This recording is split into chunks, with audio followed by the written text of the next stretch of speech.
everyone, today I'm going to talk about the New Deal. After the Great Depression and the responses to the Great Depression, especially by Hoover, when it came time to elect a new president, it makes sense that the American people would want to go for someone who was opposite to Hoover at the time. Hoover was very supportive of laissez-faire and hoped the economy would fix itself, and he was seen as reacting too slowly to the Depression. Then came Roosevelt. He was more charming and witty than Hoover, and he promised to make a lot of changes. He came into office with a plan to fix the economy called the New Deal. He immediately declared a bank holiday, and only inspected banks that were seen as stable were allowed to reopen. And in what came to be known as the 100 Days, he had Congress create a ton of new laws to help the people very quickly. His New Deal policy he created focused on the 3 R's: relief, recovery, and reform. These ideas were definitely influenced from the progressive era ideas. If you remember from class, there are a ton of New Deal programs, and I'm not going to go into all of them in this video. Instead, we're going to talk about a few of them and then talk about the impact of the New Deal. Under relief, which basically meant provide help for needy people, the Federal Emergency Relief Administration was created to help provide immediate financial relief for people. It gave the states about $3 billion to be provided to people to use for wages on work projects. So this is kind of similar to the relief checks people were receiving during the pandemic. The Civil Works Administration was created to provide temporary jobs for people, even if it was simple things like raking leaves. And the Civilian Conservation Corps was one of the most popular alphabet agencies. It provided jobs in fresh air government camps for about 3 million young men. Many of them probably would have resulted in crime if they didn't have this opportunity. Under recovery, the Agricultural Adjustment Act provided millions of dollars for farmers to help them pay their house mortgages, and the second Agricultural Adjustment Act actually paid farmers not to grow as much.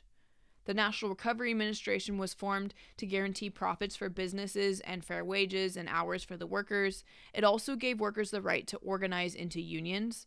And the Tennessee Valley Authority hired thousands of people in the Tennessee Valley region, which was one of the poorest parts of the country. They paid people to do things like operate electrical plants and manufacture fertilizer. They also sold super cheap electricity to people. And lastly, under the reform part, the Federal Deposit Insurance Corporation, or the FDIC, protected people's deposits that were put in banks, up to $5,000, and then that was later increased to a higher amount. And the Securities and Exchange Commission was created to regulate the stock market and stop the speculation that led to the crash in 1929. Like I said earlier, there's a ton of more New Deal programs, so it might be helpful to skim over this chapter or these ideas in a different way from your notes before the AP test, because providing documents on different New Deal programs would probably make for a good DBQ question or multiple choice questions, because there's lots of things that they could put in there. The last thing I want to mention is Roosevelt's court packing scheme, which ended up hurting the New Deal. The Supreme Court had declared some of his New Deal programs unconstitutional, like the NRA. Roosevelt felt the court was too old and too conservative.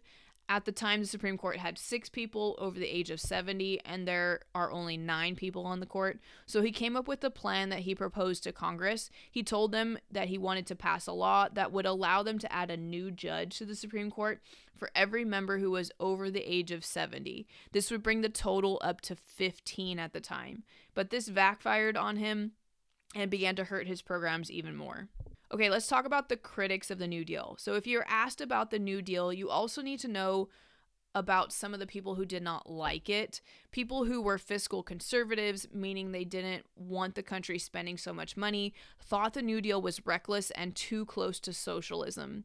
Northern Republicans, who were the wealthy industrialists, also felt the same, and they formed the American Liberty League.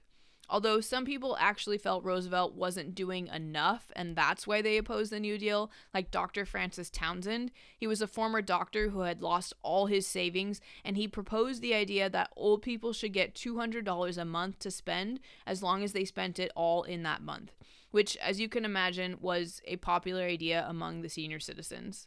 And Senator Huey Long from Louisiana was probably one of the more popular critics. He also felt that Roosevelt's New Deal wasn't doing enough to help, so he came up with the Share Our Wealth plan, which promised to make every man a king. Each family would receive $5,000 and the money would come from the people who were wealthy. So it would do things like limit the amount a person can inherit to $5 million a year, and their income could only be $1 million a year. On top of giving each family $5,000, he also wanted to guarantee free education. Roosevelt did take several of these ideas and began to implement them into his second New Deal. He raised taxes on the rich to 75% for income and 70% on any money they inherited. He also created Social Security, which would provide $10 to $85 a month to help people who were older. It also provided unemployment insurance, so if you didn't have a job, then the government could help provide you with a little bit of money. The Social Security Act also gave money to people who were disabled and couldn't work. And in his second New Deal, he created the WPA, or the Works Progress Administration. The goal was to provide jobs doing things that were useful. The WPA ended up spending about $11 billion on thousands of new public buildings, bridges, and new roads. Okay, now let's look at the impact of the New Deal. If you have to write about the New Deal, I imagine they would ask you to argue if you think it was successful or not and provide examples of either side. Or maybe they would ask you to compare it with the progressive movement. But either way, you would need to write about how the New Deal impacted the United States. So let's take a look at the social impact of the New Deal first. Roosevelt and his administration were really influenced by his wife, Eleanor Roosevelt. She was the most active first lady up to this point and was really involved in politics, even campaigning on behalf of her husband. So some things within the White House were good for women, like Frances Perkins becomes the first woman to become a cabinet member, but elsewhere things weren't great for women during the Depression. They began to focus less on women's rights and were even discouraged from working so that there would be more jobs available for men. African Americans were also not fully allowed to gain these new jobs either. They were excluded from the Tennessee Valley Authority that provided jobs for people in one of the poorest regions of the country.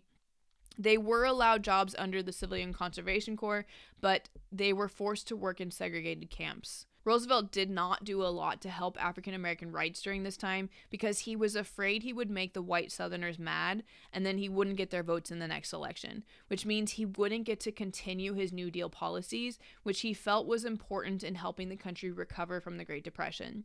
But many African Americans were helped by the relief programs he created, like the money that was sent out to help the American people who were struggling. In fact, this relief leads African Americans to switch from the Republican Party to the Democratic Party. And from this point forward, the majority of African Americans in the United States will continue to vote Democrat. The last social group I want to discuss are Native Americans. During Roosevelt's presidency, he got rid of the old Dawes Severalty Act, which gave each individual family their own land as an attempt to get rid of their tribes and make them more American. And instead, he passed the Indian Reorganization Act in 1934, which gave Native Americans back their tribal land and tried to preserve their culture. It wasn't perfect, but it was better treatment for Native Americans than earlier time periods. Now let's look at the economic impact of the New Deal. Obviously, there were a ton of economic changes because it's the time of the Great Depression. But a few specific changes you could write about in your essay are the fact that labor unions are actually helped because of the New Deal policies.